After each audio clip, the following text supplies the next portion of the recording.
Assalamualaikum warahmatullahi wabarakatuh. Video ini dibuat untuk memenuhi tugas tahap 4 IPS dengan dosen pengampu Mu'alim Syarifuddin MPDI.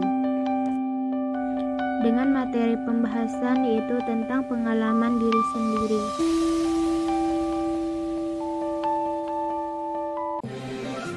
Assalamualaikum adik-adik, apa kabar semuanya? Semoga adik-adik sehat selalu ya. Perkenalkan, nama kakak Anissa Miliani. Senang sekali pada hari ini kita dapat kembali melanjutkan pembelajaran seperti biasanya. Nah, pada hari ini kita akan mempelajari tentang pengalaman pribadi atau pengalaman diri sendiri.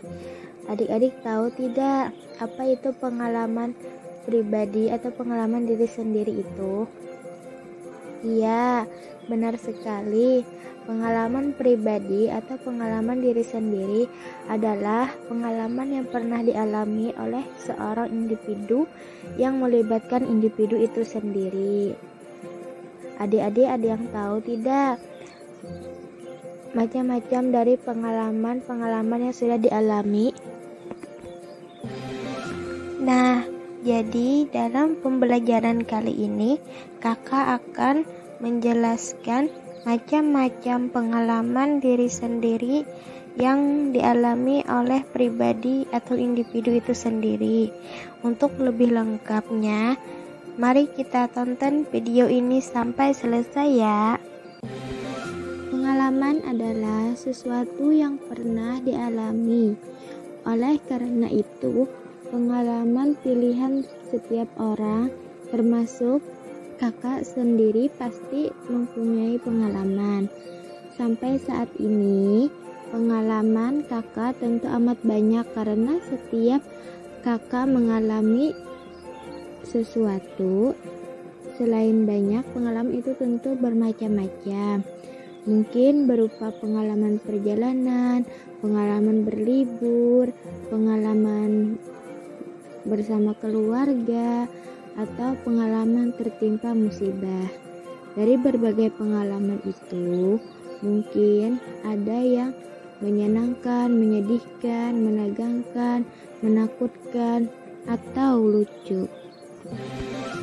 Jadi, kalian sering menceritakan pengalaman kepada teman atau orang lain? Pengalaman apa yang sering kalian ceritakan? Biasanya pengalaman yang istimewa dan mengesankan yang sering diceritakan. Bagaimana kalian menceritakan pengalaman kalian? Menceritakan pengalaman dapat dilakukan dengan langkah-langkah sebagai berikut. Yang pertama yaitu mengingat-ingat pengalaman yang sudah dialami.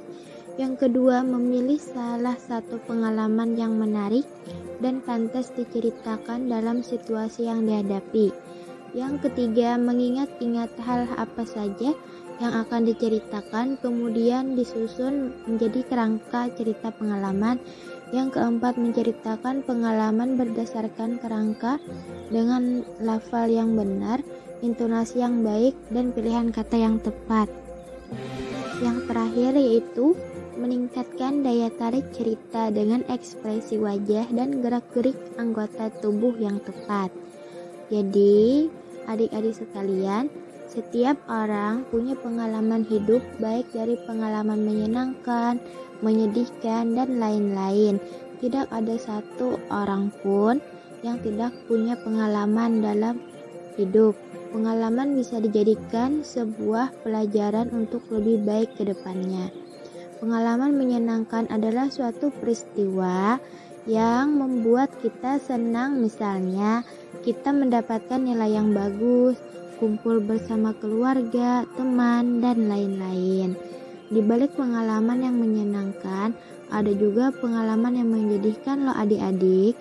Misalnya suatu kejadian buruk di masa lalu yang membuat perasaan merasa menjadi tidak atau bahkan sampai menangis sehingga tidak mau untuk terulang lagi. Biasanya pengalaman menyedihkan ini membuat seseorang trauma loh adik-adik. dengan apa yang sudah terjadi dan memberikan pelajaran untuk kedepannya. Selain itu, ada pengalaman lucu juga loh. Pengalaman lucu ini bisa diartikan sebagai pengalaman atau peristiwa yang lucu, sehingga sulit untuk dilupakan. Misalnya main bareng teman, kumpul sama teman yang asik, sehingga pengalaman tersebut sulit untuk dilupakan. Ada banyak sekali macam pengalaman dalam hidup dan setiap orang pasti mengalaminya. Nah, itu tadi video singkat penjelasan dari kakak ya adik-adik tentang pengalaman diri sendiri. Semoga adik-adik dapat memahaminya ya, dan mengetahui lebih dalam tentang apa sih pengalaman pribadi itu, pengalaman diri sendiri itu bagaimana. Semoga ilmu yang didapat bermanfaat ya adik-adik. Terima kasih sudah menonton sampai habis.